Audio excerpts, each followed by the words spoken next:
जब रिया के सामने इस्मा का सच उजाता है, बहुत ही परेशान हो जाती है और सोच रही होती है।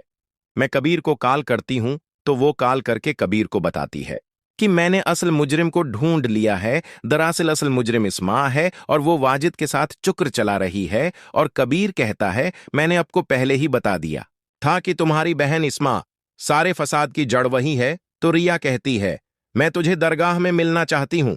कबीर भी दरगाह में उजाता है और रिया भी दरगाह में उजाती है। और रिया कहती है सामने देखो वो कौन बैठा है।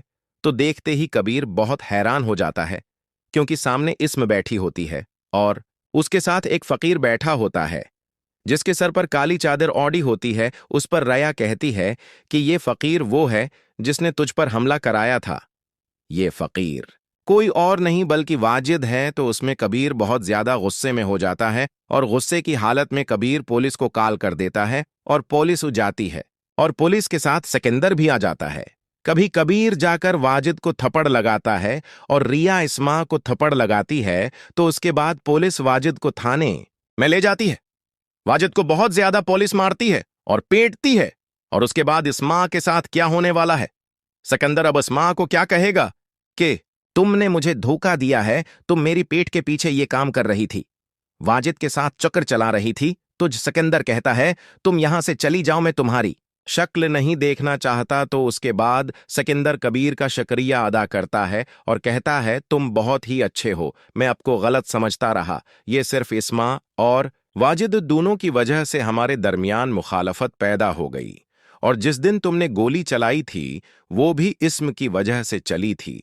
तब सिकंदर कहता है असल मुजरिम तुम नहीं बल्कि इस्मा है। तो सिकंदर अपनी वालिदा से कहता है इस्मा और वाजिद एक दूसरे से मोहब्बत करते हैं और उनकी मुलाकातें दरगाह में होती थी। ले अना में और कहता है कि शादी से पहले भी इस वाजिद के साथ इसके नाजायज ताल्लुक और जो बच्चा अस्मा ने खुया था वो मुबीन का नहीं था बल्कि वाजिद का था। जब ये बात मुबीन को पता चलती है तो वो अपना DNA टेस्ट करवाता है।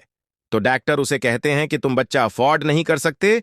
तो वो बहुत ही हैरान हो जाता है और कबीर उसे बताता है कि ये बच्चा वाजिद का है। उसके बाद मुबीन और कबीर सिकंदर के घर जाते हैं और मुबीन उसे कहता है कि तुम्हारी बहन ने मुझे धोखा दिया है, उसके वाजिद के साथ नाजायज ताल्लुकात थे और जो बच्चा उसने खुया है वो भी मेरा नहीं है बल्कि वाजिद का था। तो ये सिकंदर फिर कहता है हम दोनों एक हो जाते हैं। और उसके साथ हमारे चैनल को सब्सक्राइब करें और लाइक एंड बेल आइकन के बटन को जरूर दबाएं।